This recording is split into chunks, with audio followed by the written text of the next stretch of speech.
Good morning বন্ধুরা, সকলে কেমন আছো? আশা করি ভালো আছো সকলে। এটা দেখা পাচ্ছ গিল্ডেন নার্সিংহোম লক্ষ্মীকান্তপুর। বাইরের ভিউটা দেখো কত সুন্দর। তো এখান থেকে একটা রুগী নিয়ে আমাকে যেতে হবে সে জ্যোতি হসপিটাল মহলা আলী।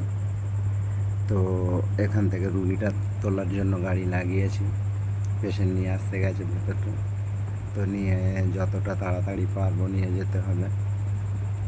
তো নিয়ে যেতে যেতে যেতে রাস্তায় একটু দাঁড়িয়ে চা খেতে নামলাম। তো এখানে এই রোড দিয়ে যারা যায় তারা এই দোকানটা চিনবে। তো এখানে একটু চা খাওয়া হবে, তারপর আবার রুগীটা নিয়ে রওনা দেবো। তো চা খেতে নামলাম, দেখো এক বৌদির দোকানে। তো বৌদি ভিতরে চা তৈরি করছে, হওয়ার পরে দেবে। বাড়ির লোকেরাও এখানে ওয়েট করছে, বসে আছে। সকালে একসঙ্গে খেয়ে বের হবো। তো রুগীকে একটু দেখাচ্ছি, চলো। কাল রাত 4:30টার সময় হঠাৎ ঘুমিয়েছিল, উপর থেকে ছাদের সিলিং খুলে পড়ে চোখ মুখ নাক কানের অসুবিধা হয়ে গেছে।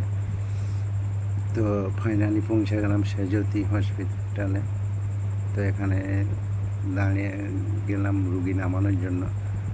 ভিতর থেকে ট্রলি নিয়ে আসতে গেছে। রুগীর বাড়ির লোকেরা এখানে ওয়েট করছে। পেশেন্টটা নিয়ে ওরা খুব চিন্তায় আছে, কী হবে না হবে। সেই জন্য ওরাও এখানে দাঁড়িয়ে আলোচনা করছে। তো দেখো বাড়ির লোকগুলো কত চিন্তার মধ্যে আছে। ভিতরে গিয়েছে ট্রলি নিয়ে আসতে, ট্রলি নিয়ে আসলে রুগীটা নামাবো। ভিডিওটা কেমন হলো কমেন্টে জানাবে। আশা করি পাশে থাকবো আরও সুন্দর সুন্দর ভিডিও পেতে।